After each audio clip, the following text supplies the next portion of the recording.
It is the first official day of fall, and to celebrate, I wanted to go over some of my absolute favorite fall scents right now. A couple of these include some brand new drops that have really impressed me, plus some old favorites as well. It was really hard to narrow this down. I have so many perfumes, so you know, out of everything, these are gonna be so good, especially for my fellow gourmand lovers. So I have a mix of perfumes and a couple of fragrance mists as well. Let's go ahead and start with the mist. You guys know I am a Bath & Body Works girl, and I review pretty much all of their scents on my channel. I have done so for 10 plus years now, and these were my two picks for fall. So Bath & Body Works is really great at gourmand scents if you want those true like edible scents, and this fall they launched glazed pumpkin, and I find with perfumes it's hard to like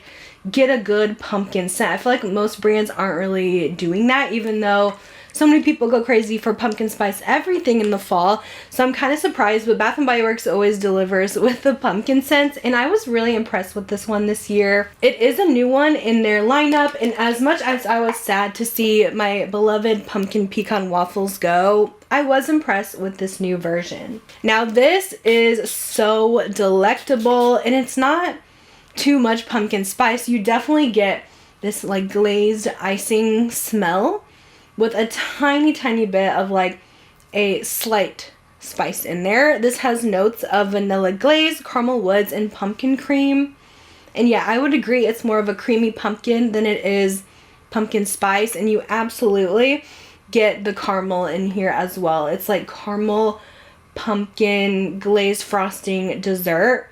And this one's really strong too. I am very impressed by it. If you're looking for a good pumpkin scent, I highly recommend this one. It is delicious, and I feel like it performs really well too. I know some Bath & Body Works mists can be hit or miss performance-wise, and I really like this one. So I'm hoping that one becomes a staple, but if not, I would definitely grab it now because the fall scents are probably going to be leaving soon, and Bath & Body Works is always doing some type of sale. So I know they literally just had one this weekend for body care. Hopefully you were able to take advantage. If not, they have an amazing rewards program you can use on these, and they'll eventually have another sale, I'm sure, around the corner. Another mist I was really impressed with from Bath & Body Works, and this is Inner Angel. This is literally fall in a bottle, and this is from their Everyday Luxuries line. If you didn't know, Bath & Body Works has their Luxuries line, which is mists inspired by like high-end, really popular perfumes. And this one is inspired by Kilian's Angel Share, which, you know, that is the epitome of fall. This smells like cinnamon apples. There's a little bit of like a boozy note as well. It is so good. It's very sweet, and I actually prefer the Bath & Body Works version over the Kilian version, which is crazy because this is toned down on the booziness. The Kilian one can be sometimes a bit much, and I feel like this one is just enough, and it's not too heavy, so I feel like this one is a lot more wearable for me than the Kilian one is. But yeah, if you're looking for fall in a bottle, this is what you're looking for. The notes are spiced apple cognac, tonka bean, and warm praline. So good. By the way, I have had the weirdest like cough this week, so my voice is not completely back to normal yet, but if I sound weird, that is why. It's a little deep. You guys know I also have such a love for Sol de Janeiro, and every fall I have to pull out my 71. This is my favorite scent from them of all time, but I especially love this one in the fall because I feel like in those like cooler months, it becomes a little more acceptable to wear those heavy gourmands, because this is very much like, whoa, it is sweet, it is very gourmand, like very edible smelling. It smells like toasted caramel macadamia freshly baked cookies. So good. I love that toasted note that's in there. Some people say it smells like popcorn, but I don't know. I get more of a cookie vibe. Maybe you could get more of like a caramel popcorn vibe with the slight toastiness and then caramel drizzle on top, but I love this scent so much. It is one of the most like realistic smelling gourmands out there, and like one of the first gourmands to exist like at Sephora. So this has always been a true love for me, and I'm excited to pull it out again this fall. The notes are just caramelized vanilla and macadamia. The last fragrance mist I wanted to mention, this also comes in a perfume as well, but it is not fall without my Fleur Vanilla Skin. And I do wear this all year round, but especially in the fall because this has a slightly woody undertone to it that I feel like is perfect for this time of year. Now, I had to include the Fleur version because this is the OG, like the first kind of version of this scent. Lately, we've been getting some scents that are very similar to it, like Victoria's Secret Bare Suede Vanilla and the Ariana Grande new Love Notes Vanilla. But I will always give my credit to the OG Fleur Vanilla Skin that kind of inspired it all because this went so crazy viral and for good reason. I love this, and I put the mist in here because I feel like the mist is just as strong as the perfume is. The Fleur mists go crazy, so I think you could definitely get away with just the mist if you're looking to try it out. But wow, this is amazing. It is really nice, sweet, like vanilla extract with, again, like a woody undertone that's like, wow, so pretty, so like seductive, not just your basic gourmand vanilla. It adds that hint of sexiness I just love for like a cozy night in. So Vanilla Skin is truly top tier. I have heard people say they get like a pencil shavings note from this, and I don't personally get that. I don't know. I just get like the true woods that this has, but I mean, everyone's gonna smell stuff a little differently, so always keep that in mind. Like, people might have a different opinion. It doesn't really mean that anyone's lying about it, but like, this I bring everywhere with me. You should see my perfume. It has a ginormous dent, so clearly I love it, and I really like the scent profile a lot from Fleur. The notes include pink pepper, pink apple.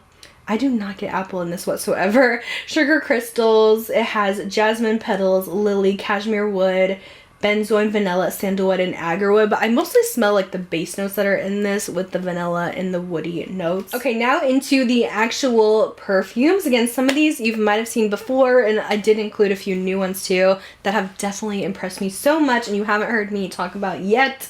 But let's throw in an oldie but goodie. This is Kayali. If you're looking for a cherry scent for fall, this is the one. This is my favorite. So this one has notes of burning cherry, raspberry, praline, palo santo, guaiac wood, and patchouli. I will say a lot of these perfumes do have a little bit of woodsy notes in them, which I think fit well for this time of year, but I will tell you, I do not usually like super woody fragrances, so if the wood is included in these, it'll be very toned down. So this one, again, it does have like that true burning cherry kind of feel to it, like bonfire with Tom Ford Lost Cherry. The cherry is really sweet in this one though, so if cherry scents are hit or miss for you, maybe be cautious, but I don't really get a medicinal cherry out of this at all. I think it is stunning, just like literally gorgeous, sweet, juicy cherry with a little bit of like a bonfire note thrown in there. So freaking beautiful. Okay, another gorgeous vanilla. I had to include this. I've been waiting to pull this out again. I got this like January, February, and then it kind of was springtime, but this is definitely a fall and winter scent to me. This is Dream by The Maker, and you guys, I fell so hard for this scent when it first launched. It's a vanilla, but done in a different way. So it might be a little polarizing to some, but this is so intoxicating to me. Like, it smells like nothing that's out there. It kind of reminds me of like vanilla cinnamon roll dough is what it gives, but it's not super sweet. It just has that like spicy cinnamon note in there that's more doughy and not like super sickly sweet frosting, if that makes sense. I think it is so beautiful, and wow, that hint of just that spice really amps this up for cozy season. Like one of the coziest vanillas, and it's pricey. The Maker's pricey, but I feel like their fragrances are really great quality and they do last really well on the skin. So I don't have the biggest dent in this, even though I love it so much because of it's been like spring and summer, and now I feel like I can truly like pull this out for the cooler, cozy season. Top notes on this include butter, which you definitely smell that like buttery cinnamon roll dough in my opinion, cinnamon, cocoa, and magnolia in the top, middle notes of white sandalwood, caramel, and vanilla orchid, and in the base you're gonna get vanilla, some cozy amber, and vetiver. But yeah, I definitely recommend this one. They do make little small sizes that you can get on Sephora as well if you don't want to buy a big bottle. I always recommend doing the smallest one first because I know they don't carry this brand in all Sephora locations, so it's hard to like actually go and smell it. But if you're thinking about it, it is absolutely beautiful and a top fragrance for me. It's definitely going to be in my top 10 of the year. Okay, next scent. This is a brand new one, but I had to include it because as soon as I smelled this, I was like, whoa, this is so good and perfect for fall. This is the new Brown Girl Jane Chalet. I usually like a lot of their scents. I will say their last release, I can't remember the name, but it came out in spring and summer, and I wasn't as impressed with that scent because they were leaning for more gourmand, but I got like a lot of orange blossom. But this one was an absolute hit for me. They make really good gourmands at Sephora, and this is a new chocolate fragrance, and chocolate can definitely be very hit or miss. I'm gonna put this one on the skin because I think it is so good, but this one hits for me. I think it is perfect. Like, oh, this is what I wanted the new Kayali chocolate oud to smell like. And it's funny, the Kayali actually smells like Killian's Angel Share, but this actually smells like chocolate. It is so good. You get like delicious chocolate right in the opening, like a cocoa powder kind of scent, and then you also get a hint of spice in there as well, which actually blends so beautifully. So I feel like it's chocolate done in a really sexy way, where it's not coming off like you're smelling like a Hershey's chocolate bar or anything like that. But I think it is actually so stunning. The chocolate in here is still very edible though. There's not a lot of floral notes that I get. I just get straight up chocolate with a hint of like a fall autumnal spice. The top notes include white chocolate, truffle, and plum.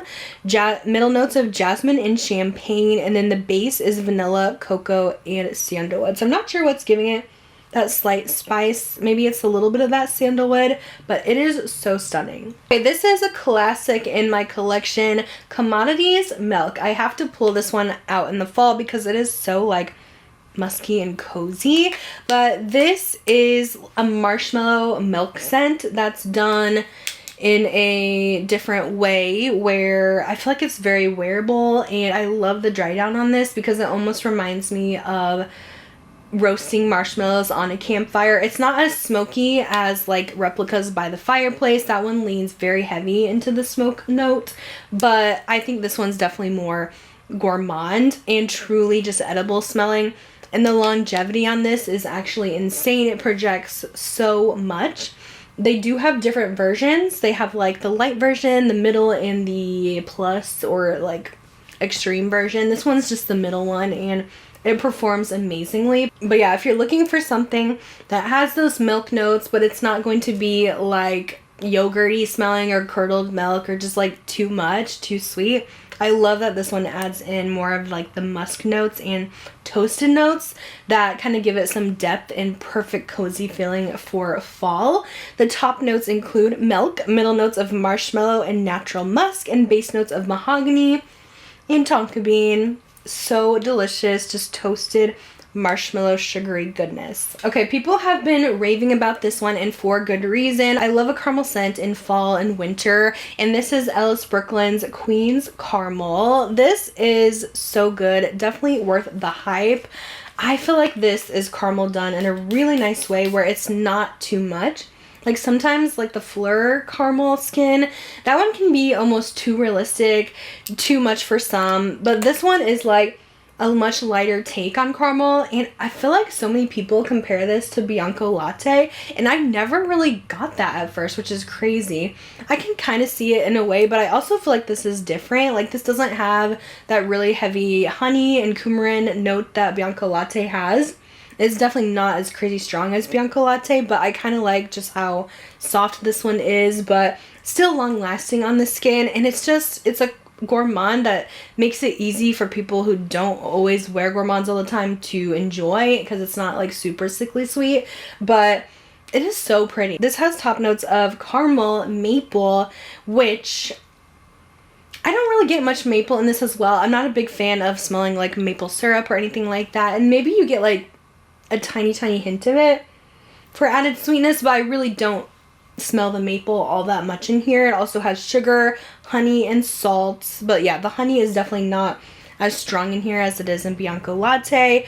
Middle notes of white chocolate and coconut, vanilla orchid, and jasmine, which you can smell a tiny bit of like a toasted coconut in there, just very minimal. And base notes of vanilla, amber, tonka bean, and musk. This is absolutely stunning. This is actually a backup bottle because I'm already going through this like crazy because I love it so much. So yes, I do get dense in my fragrances, not as fast as the typical person because I am trying new scents like what feels like almost daily, and I really have to like dedicate the time to one fragrance at a time, but I am still running through this pretty fast, I would say. So clearly a love for me. Okay, this next one might be surprising because it's definitely out of my typical taste, but I was so shocked by this. This is the new Marc Jacobs Perfect Absolute, and let me tell you, this is different from any of the other Perfects out there. I don't feel like it smells like any of them. Like, it doesn't really have the same DNA whatsoever.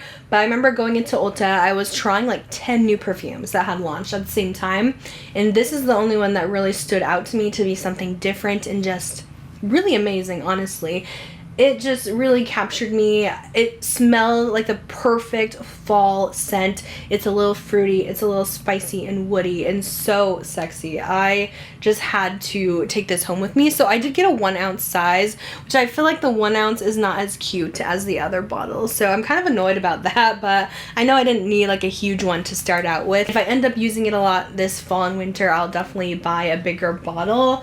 But wow, this really stood out to me. I was a little nervous because it's a fig scent, but the fig is a caramelized fig, so it's very sweet. It's not too green like a lot of other fig scents can tend to lean, but it does have a really nice like spicy slight woodiness to it as well in the base. And wow, it is so good. If you have not tried this yet, it is just so different from anything else designer that's out right now. The top notes are fig and caramel, middle notes of jasmine, and base notes of amber. So this is not gourmand in the slightest, but it still has the yummy fruity caramelized fig in there, but mostly like I would say it's like a little floral too, a little woody, but all around just very unique. I feel like this would be such a compliment getter. Definitely go into Ulta, I think Sephora might have this one too, and smell it as well so you can really get a feel for it and see if you like it, but I was very impressed. Alright, next up, this one I really loved last year and I want to continue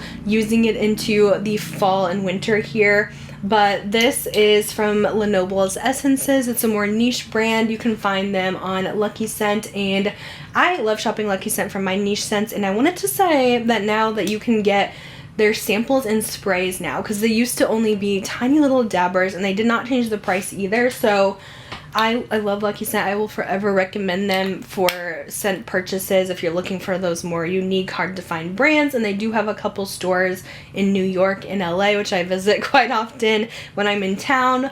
But I had to include this one because this is my perfect almond pastry scent. I love almond notes, but I feel like they're so hit or miss. Like sometimes it smells like Play-Doh, sometimes it just smells like cherries. But no, this is so freaking good. It literally smells like an almond croissant from a French bakery, which that is what this is inspired by, is like a French patisserie. But it also has some depth to it too, and it is incredibly long lasting. You only need a tiny bit. So yeah, my dent is not really that big because you really only need a little bit. It's not like an over sprayer by any means. But it literally smells like a delicious almond croissant. And the almond in here is that true like almond filling, a little bit of almond extract. Doesn't lean cherry. It's there's like a tiny bit of like a powdery note, but it's not very noticeable. It is so good, so realistic and edible. One of the best almond scents that you can get. So I've really been liking this brand. They're newer. I have their like spring launch as well. It's more of like a fruity scent, but they continue to impress me with their releases, and I can't wait to see what else they do. But yeah, if you're looking for a delicious almond scent, please try this one. I don't think you'll be disappointed. It has a very big cult following, and I think I was like one of the first people to talk about it. I do have a code on Luckyscent. It works on the samples. It works on the full sizes too. LEAHJANAE 10. But I really recommend Luckyscent for their sampling because like the niche perfumes are really pricey. So definitely sample, make sure you love it before you actually like buy a full bottle, since a lot of times you can't like return to these kind of stores. So this one includes top notes of almond, pistachio, cake, powdery notes, middle notes of almond again, hazelnut and tonka bean, and base notes of vanilla, white musk, and guaiac wood. And yeah, sometimes you do need those woody notes in a scent to hold on, because those notes are going to stay on the skin for a long time. So if you're looking for more longer lasting perfumes, it's nice to have just a tiny bit of like a woody base in there. But yeah, love this one. Definitely try it. Best like true almond gourmand out there. Lastly, I wanted to include this one because I just enjoy this so much. This is from Lush and it's their Chelsea Morning fragrance. Now, I feel like Lush perfumes, they are very hit or miss. There's honestly most of them I cannot do, and they are so insanely strong as well. But wow, Chelsea Morning is incredible. So if you guys like their Super Milk hair primer, I feel like this actually smells more like the hair primer than the Super Milk perfume. This one has more caramel notes in it, like caramel and lemon. So it's like a lemon kind of spice caramel cake in a way. This is way closer to the actual hair primer, because I feel like the perfume they put out and the body spray they put out for Super Milk, they're very lemony, but they're missing the soft warmth of like the caramel. So this one definitely does it better. I feel like it's a mix of Sticky Dates and Super Milk together is kind of how I describe Chelsea Morning, but wow, this is so strong. If you're looking for beast mode, this is absolutely beast mode strong. I take this on a lot of trips because I know it's going to last throughout the day. I take it to Disneyland. I just took it to New York recently as well. And it is so beautiful. This is one they carry in the Lush store, which is nice. And they do have a small bottle. This is the small bottle and a big one. So you can go in and smell it, make sure it's something you like. Because I feel like the lemon in here is different than other lemons. Like, it's not the same. It's definitely very like candied lemon, but ooh, the touch of warm caramel really elevates this, and I feel like that's kind of what makes it more of a fall scent, because it does have like a very slight spice to it. So I do enjoy this one, and since it's very heavy on the skin, I like it more in the cooler months. The fragrance notes include toffee, lemon, which I guess I'm getting a caramel from this, but it's the toffee that's smelling like caramel to me. And then vanilla, tonka bean, I don't know what fenugreek is, and then myrtle is in here as well. But it is so delicious, and everyone will smell you from a mile away. Alright guys, those are my top perfumes for fall. You have to try these if you usually like the same scent taste as me, because all of these are 10 out of 10s for me. So freaking good, and I'm excited to pull them out this fall. But thank you guys so much for watching. I hope you guys enjoyed. Let me know what scents you are excited to pull out for fall, or what's on your wish list, and I'll see you guys in my next video. Bye guys.